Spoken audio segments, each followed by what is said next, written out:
So the last time I talked to you, there was not even information that was confirmed on the record yet, but I kind of gave you this is what we're hearing. Most of it, of course, ended up being pretty close to the narrative we got from the district attorney and law enforcement. So I guess tell me your initial thoughts based on the circumstances in this case and kind of where things are at right now, and then we'll kind of get into more specifics. This case is really interesting in a few ways. Mostly the way it was handled by the law enforcement officials.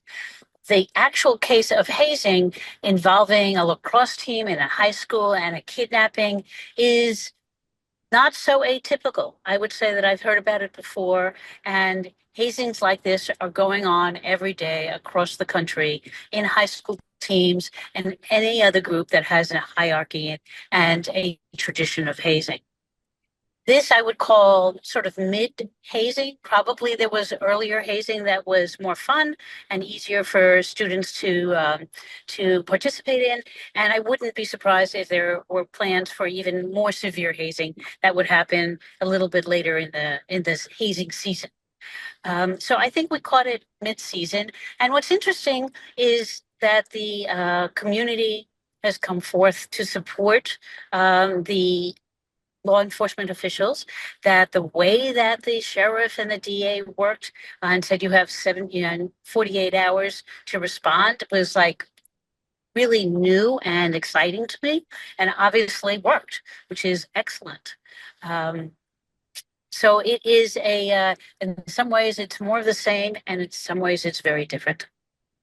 So this is something you haven't really seen as a law enforcement tactic before in a scenario I, like I have this. seen these exactly. I have seen this kind of hazing before.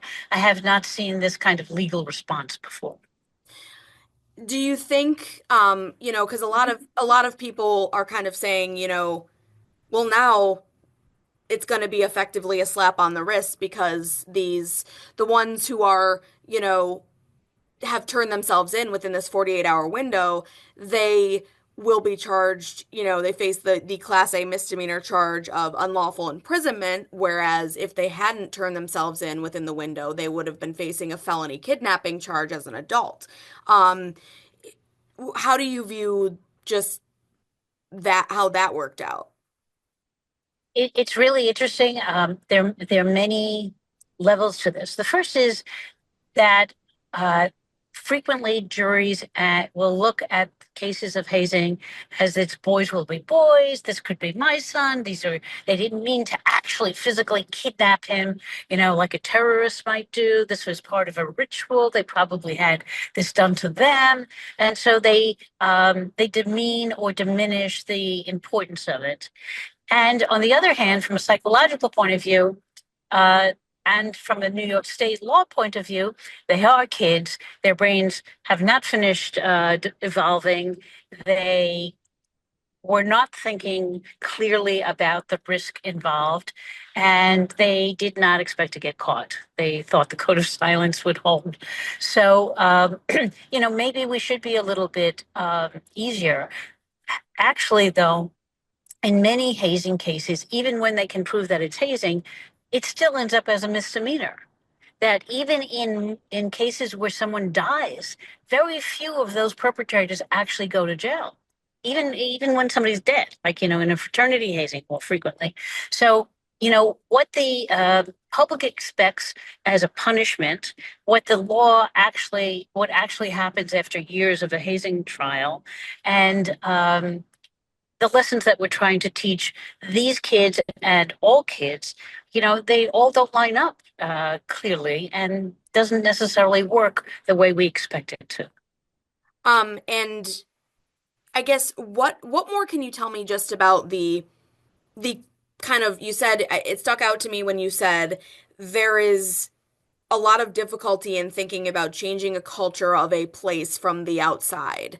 You mentioned the nudge nudge wink wink of what happens and you just kind of let it go. I mean, is this is there a lot of that still prevalent? I mean, this case is kind of an example possibly of, that, the boys will be boys thing. I mean, the DA said, this is not a boys will be boys thing. I don't accept that theory.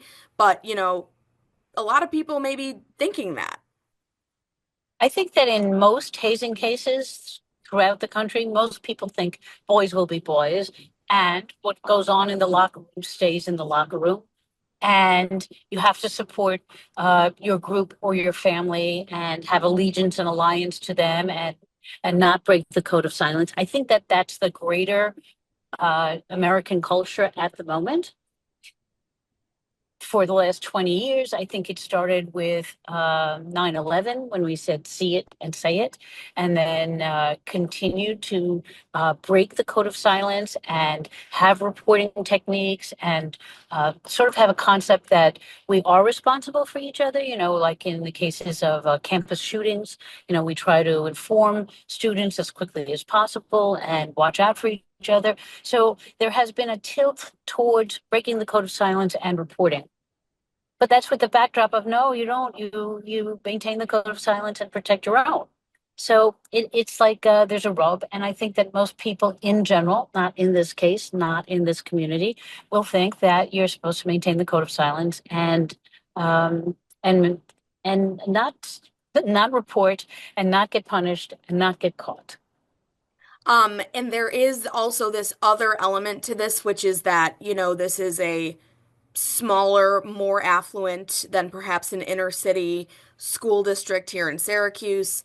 And the fact that there is a, some type of gun and a knife that are, for all intents and purposes, not fully accounted for, and we don't know what that is, but we are not learning, whether or not we report it is up to us, but we have not yet learned the name of what we believe now are four 18-year-olds who are involved out of those 11.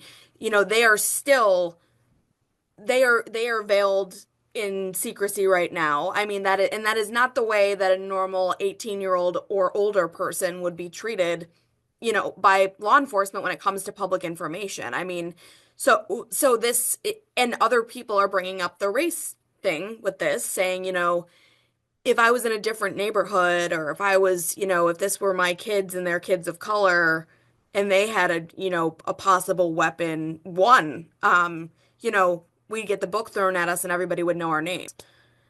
The way I read that was that the reason they didn't take it for as seriously as possession of a dangerous gun and knife is that maybe it wasn't real. Maybe it was used for intimidation purposes, but it wasn't an actual gun or an actual knife. And I don't know that for a fact. I'm just reading between the lines as to why it was not charged that way. A lot of times in the beginning of a hazing case, they don't separate the under 18 and over 18, and it takes a little bit of time for the law enforcement to decide and who they're charging with what and when and how. So that's not unusual for a case. I do understand that you're saying in a different community, in a different socioeconomic status, perhaps it would be dealt with differently, and that is possibly true. I would want the audience to understand that hazing occurs throughout the country, regardless of race, regardless of educational or socioeconomic level, and that some of the richest people in the top universities, that their children have been involved in hazing, in perpetrating it as well as in being hazed. So, this is something that cuts across.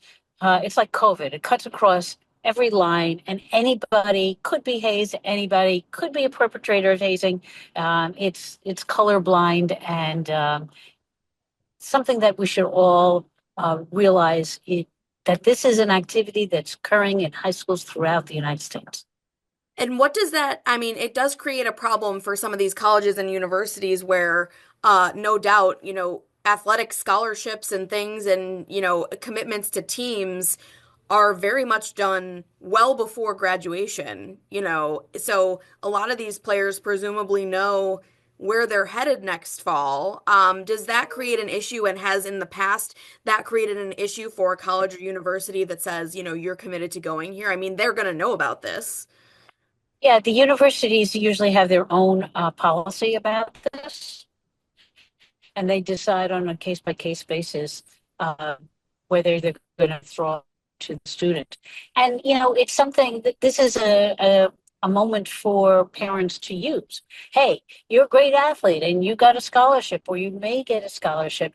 Do you want to risk that by repeating a hazing ritual that might be hazardous and that you might get in trouble for? I know you don't think you're going to get in trouble for it, but you're really risking your future, at least perhaps your college education or scholarship.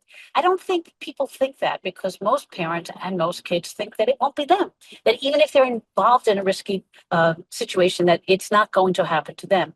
But this is a good learning experience. This would be the kind of thing that parents of younger children could be talking to them about. I mean, younger, like 12 and up, 13 and up. Hey, these kids have made a decision that, might really affect the rest of their life. They didn't think it was going to affect. They thought it was going to be funny. They thought it was okay to do this. They thought, this is what we do, and it's entertainment. Um, and nobody's really going to get hurt, and nobody's really going to get caught, and I won't have any really bad consequences. So, I think that this is the kind of situation that parents could use to teach their kids about hazing, and themselves too. Yeah.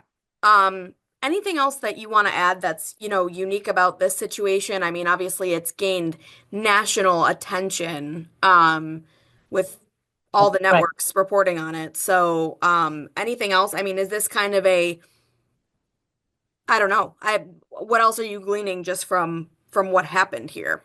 I think that the first thing is that the hazing got reported by the school resource officer.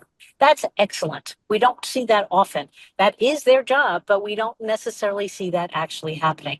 So what does that tell me? It tells me that the school district is on their toes, and they're doing their best to have information funneled to them. I also like the response of the school district. I thought that they handled their response quite well, and as well as the sheriff and the DA. I mean, they took this seriously. They did not diminish it. They understood that it was likely a hazing. They think it was even worse than a hazing, and that they also did not diminish the psychological impact on the one victim who was actually kidnapped. And hopefully they won't diminish the psychological impact on the other victims who were not kidnapped, who got away. So I think those two things are important. I think the way they handled it by giving them the 48 hours to come forward is really important. The parents of those students also must have considered what that would mean, and maybe not. They dealt with some legal advice, but I thought that was excellent. And the fact that the entire community is supporting that these students should learn a lesson, and not just saying, oh, boys will be boys, and diminishing it. These are all pretty good events that are happening out of a terrible situation. And I guess there will be psychological sequelae for the kids who were involved. They should get therapy, and their parents might even need help on knowing how to help them.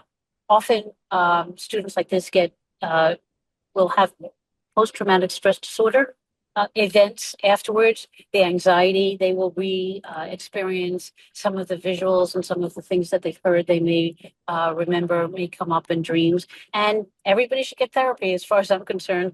The sooner you intervene, the better it is for the people involved. I think the fact that it's getting national attention is also good, because this is a learning moment, a teaching moment for parents and coaches and school superintendents to their staff, as well as to the students. And that we could use this as a way to say, hey, this is antisocial behavior. And yes, I know it goes on every single day, but before you get involved in it, maybe you need to think about what the consequences might be, and whether that's something that you want to do, and have some awareness and judgment. Do you see typically that those who are, I mean, in this situation, who are one of those 11 who are either, it's going to be handled in a town court or probation, we're being told, for the younger ones, the ones that are under 18. It could very well be that the judge wants to see, several hours of community service or different things to make sure that they are accountable for, not having a criminal record at the end of this. Is that something that's pretty standard, or you think that is essential to make sure that they do understand that this was you're not going to get this chance again? I think it is standard for the court to try to have some kind of punishment or consequence for their behavior. I would like to request the court that they consider a kind of response that will be meaningful, that it's not just picking up litter. Maybe it's building a house like Habitat for Humanity. Maybe it's doing something else that would teach students that they could work as a group in a pro-social way rather than an antisocial way. And and something that will remind them as to why they're doing it, that they're not just doing it because they have to do it and get over 10 hours, but that it's relevant to the behavior and the judgment and the choices that they made.